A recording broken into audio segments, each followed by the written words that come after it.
motions. And then you can call your first witness. The defense would like to move for a directed verdict. We don't think that the state has put up a case that would lead any reasonable juror to find our defendant guilty of murder. We think it's an obvious suicide case. Okay, anything from the state on that?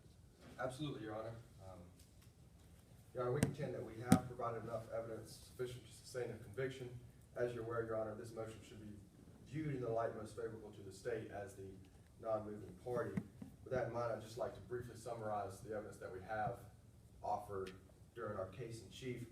First of all, Detective Cochran has testified about the physical evidence at the scene of the crime, the fact that there was no entry wound, the fact that there was no stippling, the fact that the location of the gun, the location of the bullet wound, all of which a reasonable juror could conclude leads to the conclusion that Sarah Morris was in fact shot from a distance, not up close as the defense contends. Moreover, Your Honor, Mrs. Riley Weeks has testified about the troubled and sometimes violent nature of the relationship between the defendant and his wife, Sarah Morris.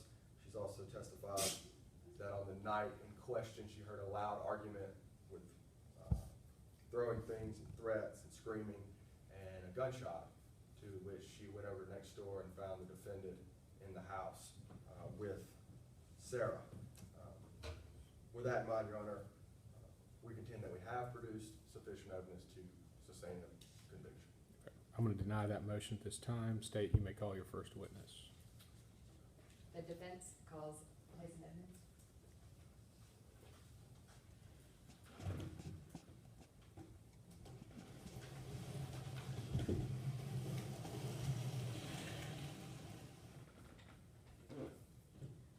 Good afternoon, Ms. Edmonds. Can you introduce yourself to the court, please? Yes, my name is Tyson Edmonds. And how do you know the victim, Sarah Morris? Sarah and I grew up together. We were neighbors when we were young, and then after I moved away for a little bit, we actually met back up as roommates in undergrad at the University of Georgia, and we worked together, well, we worked in the same city together in Atlanta. And how well did you know Sarah? I knew her very well. We were best friends. So how much time did you spend with her? Gosh, we used to hang out all the time, especially during college. When we were roommates, suite mates, we were just constantly together all the time. I did start to see her a lot less though since 2012. And what happened in 2012? Unfortunately, in 2012, Sarah's parents passed away. They died in a tragic car accident. She was the only child, so she lost her entire family. She was devastated, like anyone would be. However, she became very depressed, and she changed completely. She just was never the same afterwards. Could you elaborate on that? How did she change? Well, you know, she used to be the life of the party. Everybody enjoyed hanging out with her. She was always a good time. After that moment, I couldn't get her to go anywhere, not to any party, not to go out to eat, not to hang out with any friends. Were there any other changes you noticed in Sarah? Yes, she also, you know, began to drink alcohol a lot.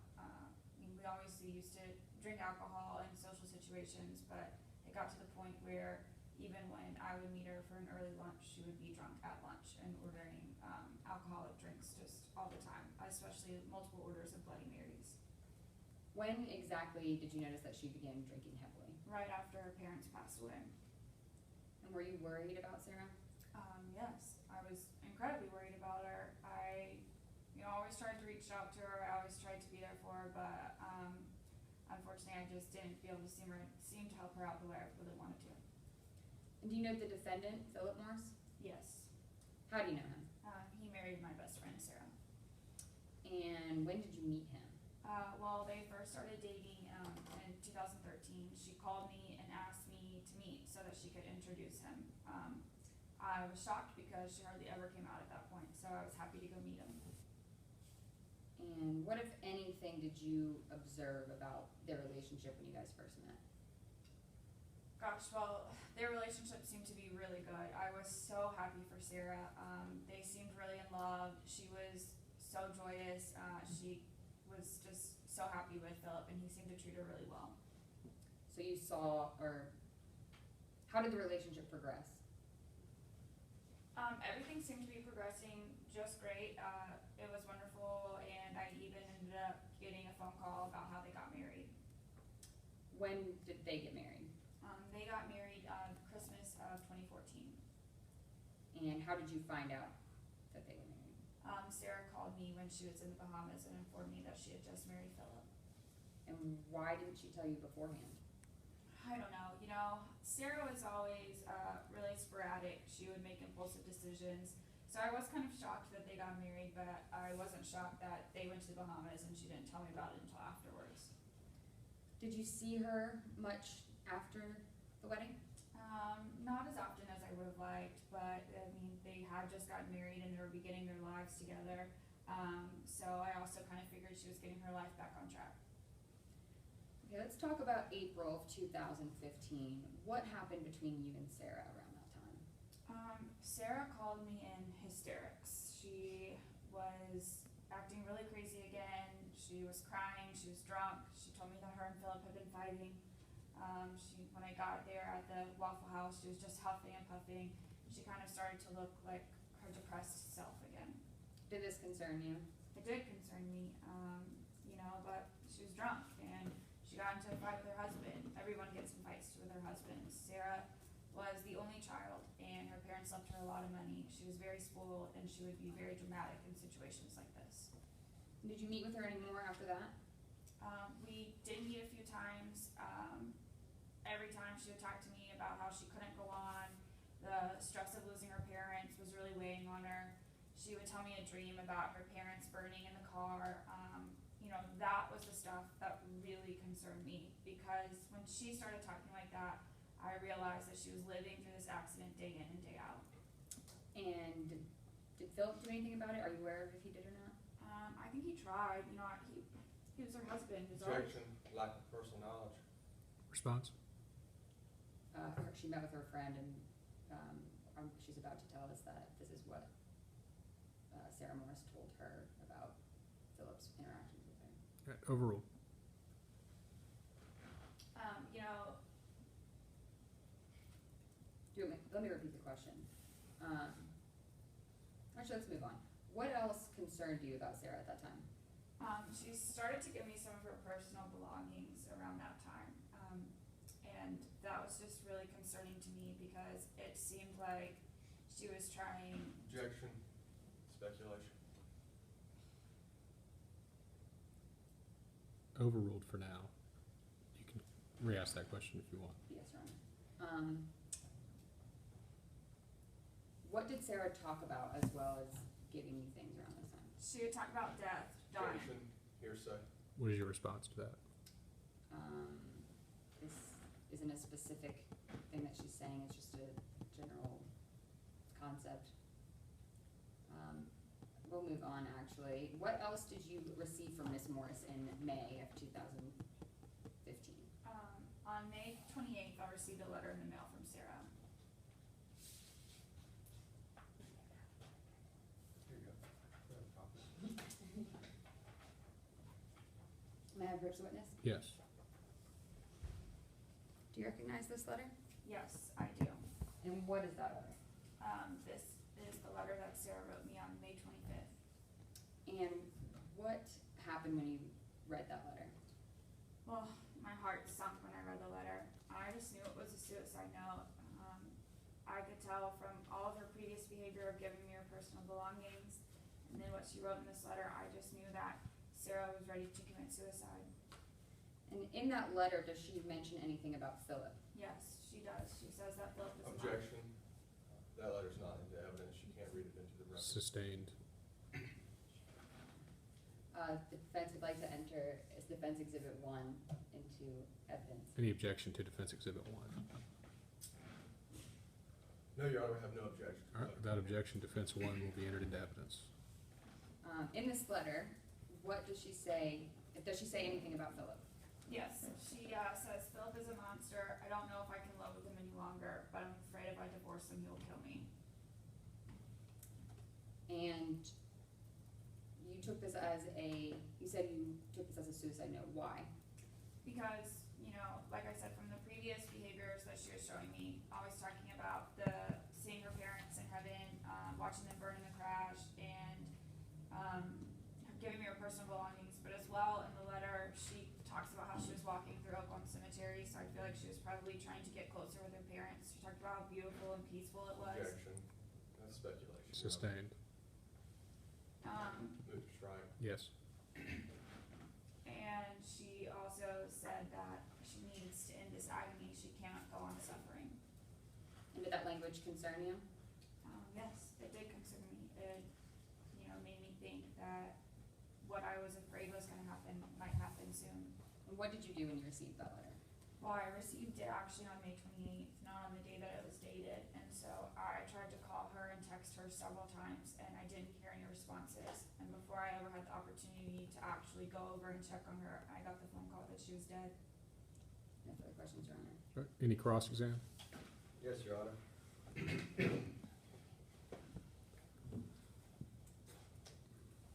Ms. Edmond, you knew Sarah Morris very well, didn't you? Yes, I did. Since second grade, in fact. Yes, And you testified today that y'all were best friends. yes, we were best friends. Now, let's talk a little bit about her marriage to the defendant. You didn't find out about this marriage until after it already happened, isn't that right? Well, I got a call while she was in the Bahamas, so it was a spur of the moment thing, and I didn't get a call on the way there, but I mean, as soon as the wedding was over, I got a call, and I was probably one of the first people that she would call, so, that doesn't faze me much about our friendship. But it wasn't until after the wedding that you knew about it, isn't that right? Yes, You testified just a moment ago that after Sarah and the defendant were married, you didn't see much of her, isn't that right? no, and that's normal, her and Philip, she told me that they were getting ready to, recreate their dream home and everything, so I just kind of felt like they were really focusing on each other, as should be whenever you're newlywed. Now, Ms. Edmond, you say that's normal, but you've testified here today that this is your best friend from second grade. Yeah, and I never said that we didn't see each other at all, it just wasn't as frequent now that she had Philip in her life as her husband, and then it became more frequent again around April. But at that time, as far as you could tell, Sarah seemed to be doing better, isn't that right? During those few months, yes, Sarah did seem to be doing better. Because in that initial conversation after the wedding, when she called you, she was excited to tell you that not only were they getting married, but they were moving in together. Isn't that right? Yes. Didn't they have plans to use the recently acquired lawsuit money to build their dream home? I don't know what finances they were using to get their dream home. At the time they were living in her parents' house, so I kind of felt like, that was a house she loved, that they were just gonna redecorate themselves. But as far as money that they were gonna use to do it, I have no idea about that.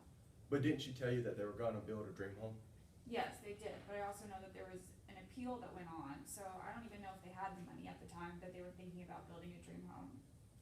He had his own business, he made money, Sarah had money, they were fine.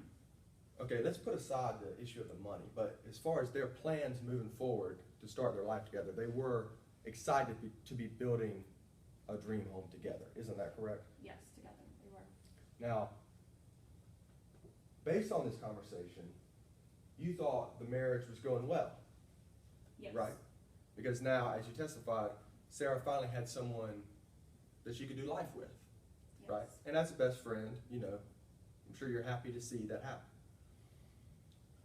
But I want to talk about the next time you met with Sarah, and that was in April of 2015, isn't that right? Yes, it was only a few months. Right. So you talked to her in December, and then you saw her in April. Yes. So there's 3 or 4 months in there where you're not really sure how well the marriage was going. Yes. In fact, when you met with her in April, you found out that it wasn't going well at all, right?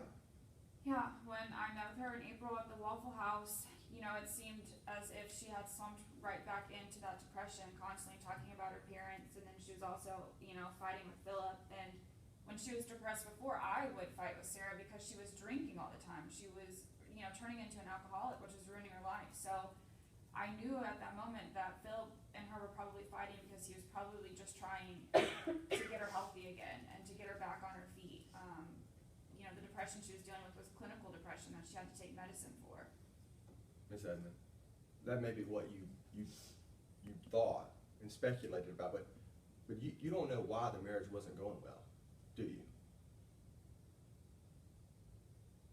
Because when Sarah came and talked to you, she told you that she thought it was a mistake to marry Philip. Isn't that right? Yes. And that she was hopeless. Yeah, and that's, that hopelessness is why I think she, you know, decided to go ahead and commit suicide. Now, you say that she decided to commit suicide, and you're basing this off of that letter right there in front of you, isn't that right? Well, I'm basing this off of more than just this letter. She was giving me her personal belongings. She was constantly talking about finding peace, leaving the earth, and she also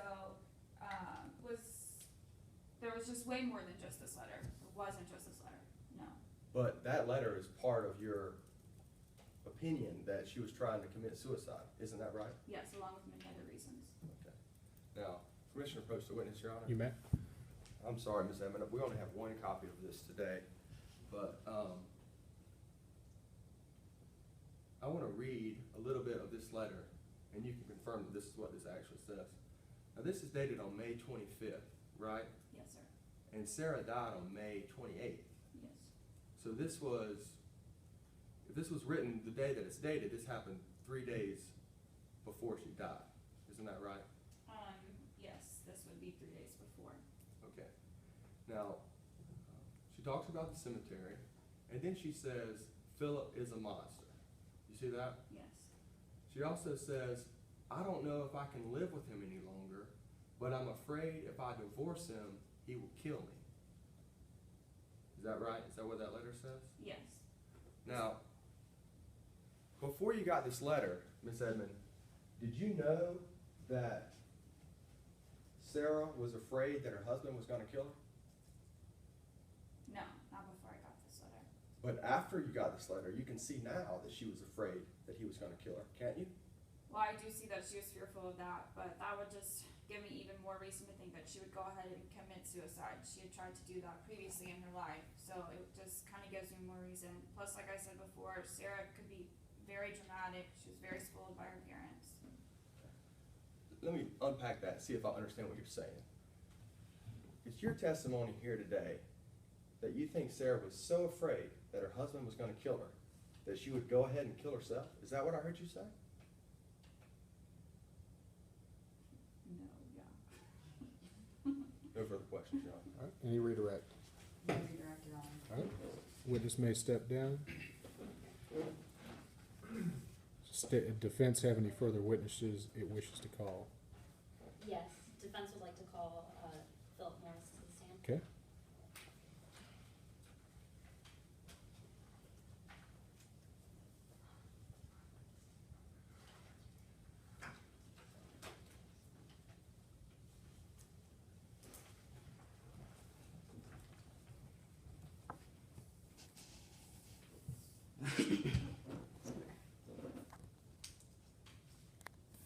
Good afternoon, Ms. Morris. Could you please introduce yourself? My name is Philip Morris. And Philip, what was your relationship with Sarah? She was my wife. And Mr. Morris, could you just, I want to start you off a little with some warm-up questions. Like, what do you do for a living? I own a small startup company. I do computer services, troubleshooting for larger firms in computer security. And have you always worked with computers? I studied at Clemson. I did computer science. From there, I moved on to Atlanta, where I started working for IBM. Was there until 2013 when I decided that I had the courage to start my own company. And do you own this business? I do. I have 2 employees that work for me, but I run and control the business myself.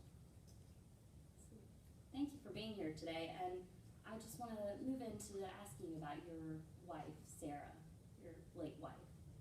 How did you and Sarah meet? We met online through a dating company. And do you usually date online? To be honest, I was a little embarrassed to do such a thing. It's just hard. You go to a city where you don't know anybody.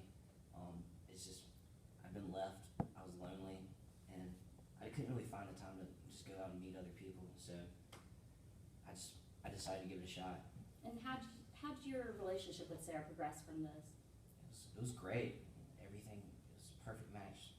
You know, there's always something to talk about. It was just easy to talk to her, and every time I would get a response, it was just, wonderful. And so after you guys dated online for a little while, did you guys decide to go on an actual date and meet up? Oh yeah, we met at St. Regis. They have a bar there, and we went for drinks and just perfect fireworks. Everything was going well. I mean, there's nothing we couldn't talk about. She told me everything from the happy to the sad, even about the tragedy of her parents. And did she ever tell you about this accident before you two met for this date? That was the first time. I couldn't imagine why she would say it unless it was in person. It's such a personal thing, and we just had such a connection that night that it was easy for us to talk about everything like that. And how long did you two date before you guys eventually got married? Several months. We went to Nassau around the Christmas holiday and just decided right there, why not have a beach wedding. And was this a large wedding that you two had? It was quaint. It was hard to organize such a thing when you do it on a whim. So kind of small and intimate. But were you two pleased with having gotten married on this impulsive? Definitely, it's what we both wanted. It couldn't have made her more happy. Objection, Your Honor. Speculation. Overruled. So continuing on, after you two got married, where did you two decide to live? We moved into Sarah's house. I had a smaller apartment, and just given everything Sarah had been through, I felt like it was best to keep her as comfortable as possible. And I knew she'd be familiar in that house and probably have felt safer than moving somewhere strange. And so why do you say that it was best for her to be at her parents' house?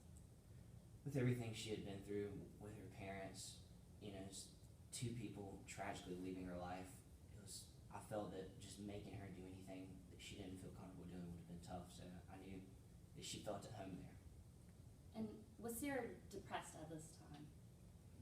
She was dealing with a lot of emotional issues, and I knew she'd been prescribed some medications, but it's just I don't know if she always took. I knew she didn't take them a lot, and it was hard dealing with that. How is she trying to manage this depression as far as you observed her? She took to drinking. It was, I guess, easier than keeping up with the meds. So did Sarah indeed keep up with her medication? No, ma'am. She would take it very infrequently. More days than not, she wasn't on it. But how often would you say Sarah decided to take this drink that you're talking about? Her drink, Yeah, her drinking. she would drink quite a lot. Most days I would come home and she would be drunk. And did you try to help her with any of this? I did. It's tough, and I would try to keep her off of the alcohol and on the meds, but sometimes it's just harder than it is. And around this time, was Sarah particularly close with anybody else before she passed away?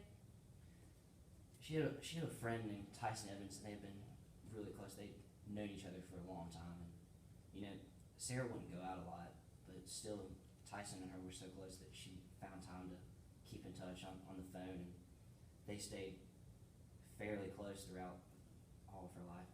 And this was the witness who we just heard testimony from, is that correct? That's correct. And would you say that besides from Tyson, was Sarah close with anybody, such as your neighbor? Miss Weeks? Yes, that's correct. No, they knew each other from Sarah's childhood, but I don't think it was really a close friendship. I think it was, she didn't trust Riley. Objection, Your Honor. Speculation. And lack of personal knowledge. Sustained. So we'll continue from here. As far as you observed for Miss Riley Weeks, how would you say that Miss Riley Weeks acted in regards to Sarah and your relationship? Objection, Your Honor. May we approach? Yes. Your Honor, I feel, I had good faith belief the defense is about to elicit testimony concerning Riley Weeks' character in an effort to impeach her credibility. Your Honor, I feel like this upcoming testimony is improper under Rule 608, which states that the character's credibility can be impeached or attacked only by references to her character for truthfulness or untruthfulness. Your Honor, they're not about to elicit a shred of evidence that goes to Riley Weeks' untruthfulness. Therefore, any character evidence they decide to elicit should be excluded this time. Any response? Yes, defense would just like to bring up that the questions that we're about to elicit from Philip Morris do not concern character evidence, as opposed we're just going to bring up personal observations by defendant Philip Morris as to what he saw in terms of Riley's behavior with Sarah and Philip's relationship. Did you say they go to bias of Miss Weeks? No, it does not. Does not go to the bias of Miss Weeks? It goes to the bias, but we're not going to be talking about any personal character evidence. Okay. Then I'm gonna overrule that objection. If there's no actual character evidence offered, then it's admissible, and if you need to re-object, you can. Thank you, Your Honor. Thank you, Your Honor. So just to re-ask the question, Mr. Morris, how would you say that you observed Miss Weeks' interactions with you and Sarah's relationship? I felt like she would place herself in the middle of situations that were just between Sarah and I. You know, I saw her looking through the window with her binoculars, you know, almost prying into our relationship. And from your conversations with Sarah, how did she say she felt about Miss Weeks looking at you guys with binoculars? Objection on that is hearsay. Sustained. So we'll continue from here. At this time, I'd like to approach the witness. Okay. So as the state has already entered into evidence, I'd like to show Philip Morris a picture of the gun in question. Exhibit 4. Exhibit 4? Yes, Right. that's fine. Philip, could you just identify the gun? It's my 38 caliber revolver. And so you had ownership of this. That's right. Did Sarah ever use this gun? No, it was mine. I had it for our protection, but it was mine to handle, and she would never touch it. And where did you keep this gun? In a drawer in my desk in the den. And was this drawer locked? It was. And did Sarah ever try to access this? No, it was, like I said, it was mine. Thank you. And it's a little difficult for you, Mr. Morris, but could you please just tell us what happened on the night of May 28th? It was probably the worst night of my life. I came home around. Running to the library.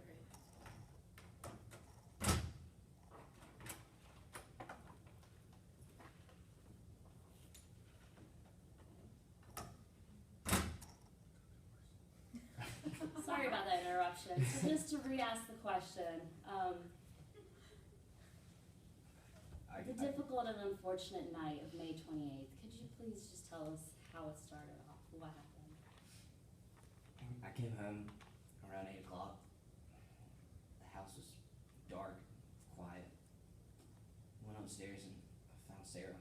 She was asleep in bed. And, you know, there wasn't any food on the table. There wasn't anything in the house. And I woke her up and she smelled like liquor. I could tell she'd been drinking. She was hysterical.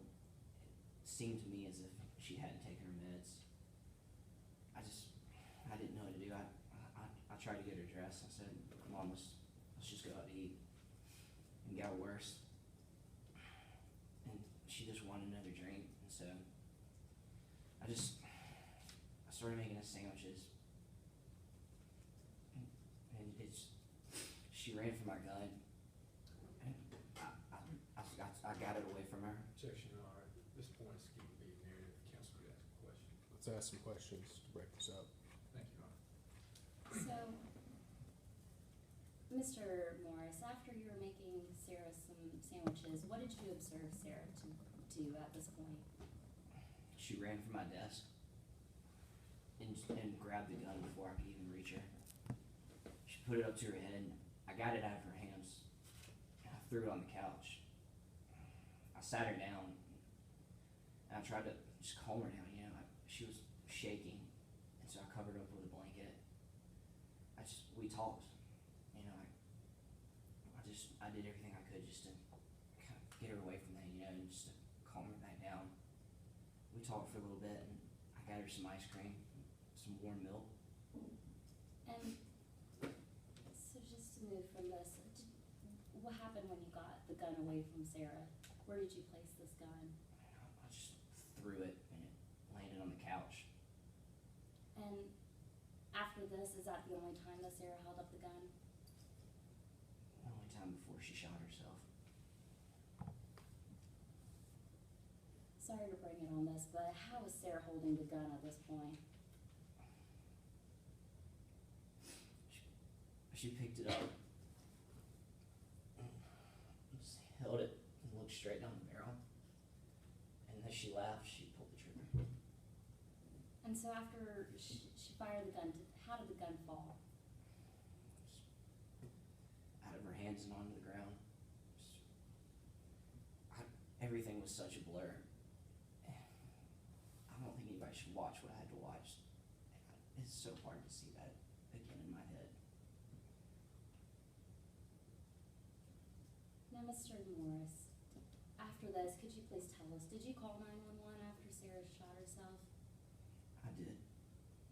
And after that, how long did it take for the police to finally show up? I'm not sure, maybe 20 minutes to half an hour. And did anybody else show up at the house before then? Riley Weeks. And what did Riley do when she showed up? Barged past me, ran in and saw Sarah, accused me of shooting her. And did you say anything in return to her? No one wants to be accused of that. I was in shock, and I just told her to get away from me. And so after the police showed up, they took you into the police department for questioning, is that correct? It And is. what did you tell the officer? I just recounted everything that had happened that night. I told him I was a little angry, so I told him about Weeks trying to come in and just be in the middle of that situation. And then I talked to him about Sarah. I told them that she shot herself. Thank you. Defense has no further questions. All right, any cross-exam? Yes, Your Honor. Brief moment.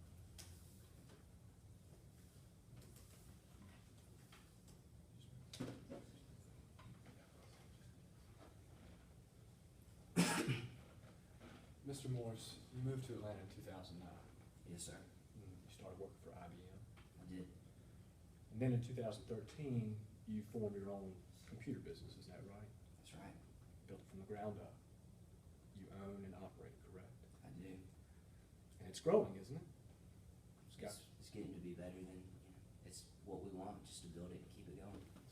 you got 2 employees working under you now, right? I do. But it's not quite running itself, is it? It's still taking work.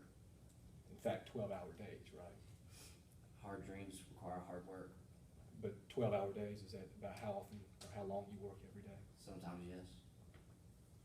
And money is not necessarily flowing in as fast as you'd like it, is it?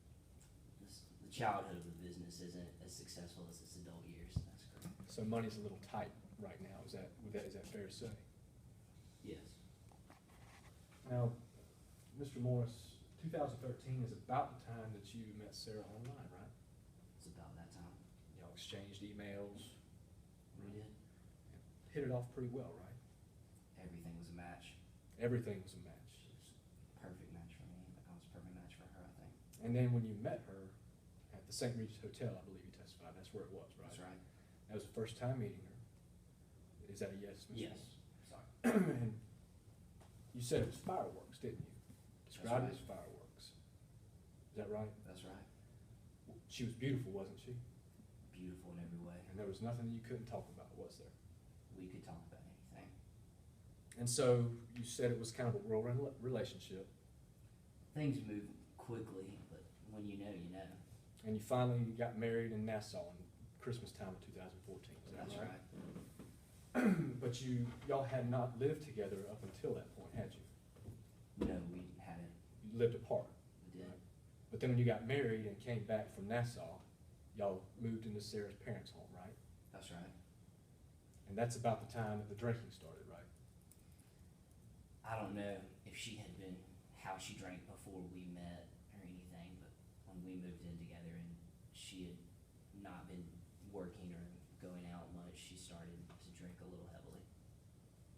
So are you telling the jury that you didn't know Sarah's drinking habits in the entire year before you got married? I said that I couldn't tell you what her drinking habits were before we met. Okay, fair enough. But then when you got married, she started drinking more, right?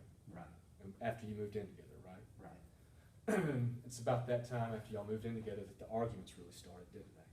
I just didn't think that for what all she had been through, drinking so heavily would have been the best way to help her through it. Objection, Your Honors, to that response is non-responsive. Move to strike it. Just clean it up yourself. Okay. Overrule. Mr. Morris, the argument started after y'all got married and moved in together, right? Right, because that's when I tried to stop her from drinking so heavily. Okay, fair enough, good. Now, these arguments would get heated, wouldn't they? They were just arguments. But y'all threw things at one another, right? I couldn't, I mean, every argument was so different. It's just things, every argument has a life of its own. Sometimes it would get more heated than others, but But were things thrown during these arguments sometimes? I'm just asking. I don't know. But this is so hard for me to, you'll have to forgive me if it's hard for me to answer. I do forgive you, Mr. Morris, but I have to have you answer the question. Were things thrown during these arguments? Yes, Were insults hurled in these arguments? sometimes yes. Would y'all scream at one another? I think most arguments require screaming. And in fact, you described your wife yourself as crazy, right? I was angry, and shocked. And I couldn't sometimes, yes, I said that, but it was just the way I was feeling at that time was so surreal, and I was frustrated. In fact, it got so bad that you had to have her you threatened to have her committed, didn't you? I was just so worried about her that I didn't know what else would have been a good option. Because I just wanted to protect her, and I felt like it was my power to do that was slipping away. But to be fair, I mean, she was acting out, wasn't she? She was. She was acting crazily, right? She was not handling her depression well. And just to be clear, Mr. Morris, y'all got married December 2014, right? That's right. Approach the witness, Your Honor. Yes. Mr. Morris, I'm handing you what's already been admitted as States 2. This is the verdict form for, in the civil case, that Sarah was the executor. Now, I'm gonna read this date right here. This is when this judgment came down, is that right? That's right. This date says December 19th, 2014, right? That's right. And this number right here, this is the amount that she was awarded, wasn't it? That's right. Or her estate was awarded, right? And this number is $10 million, isn't it? That's right. And so on December 19th, 2014, Sarah Morris, as executor of her parents' estate, was worth Objection. $10 million. The state has not laid a proper foundation as to why the facts of this verdict are relevant to anything in the testimony that Philip has said so far. Response? Asking him a question about a piece of evidence that's already in. I think that was discussed in pretrial and overruled, so I'll overrule it now at this time. Thank you, Your Honor. So Sarah was worth $10,000 on December, $10 million on December 19th, 2014, right? The estate of her parents was, yes. And she was the sole beneficiary under their will. Right. And then y'all got married just a week later during Christmas time of the same year, right? Right. Now, this is the same, your wife Sarah is the same crazy woman who named you sole beneficiary under her will, isn't that right? She was the same beautiful woman that we decided to share everything, including our entire lives together with. That's not the answer to my question, Mr. Morris. My question was, did she name you sole beneficiary under her will, yes or no? Yes. And Mr. Morris,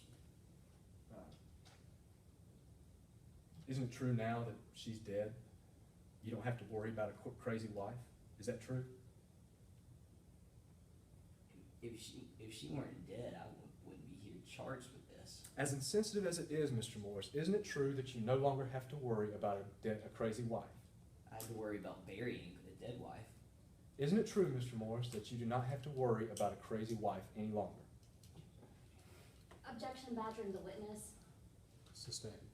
Mr. Morris, isn't it true now that you don't have to worry about the money? Because as the sole beneficiary of your wife's estate, now you're worth $10 million, right?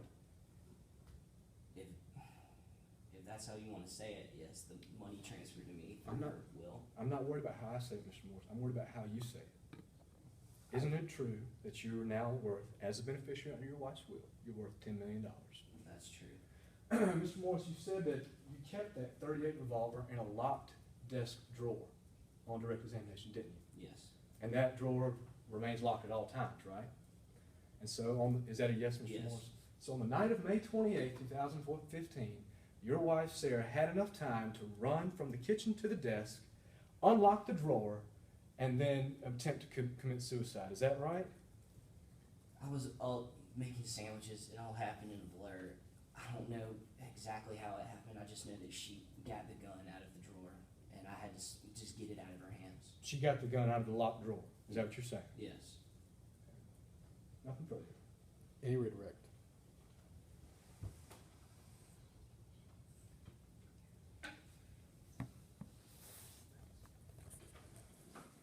Defense has a couple questions for redirect. Okay.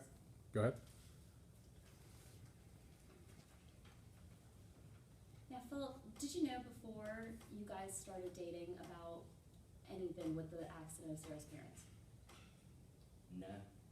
Were you aware about any sort of judgment or verdict that was given for Sarah from this? Before or after we started? Before you started dating? No. And just to touch a little more on what the state asked about the gun, at this point, did Sarah know where the key to the locked drawer was? Yeah, probably. I mean, she knew where it was. I kept it there for protection. Thank you.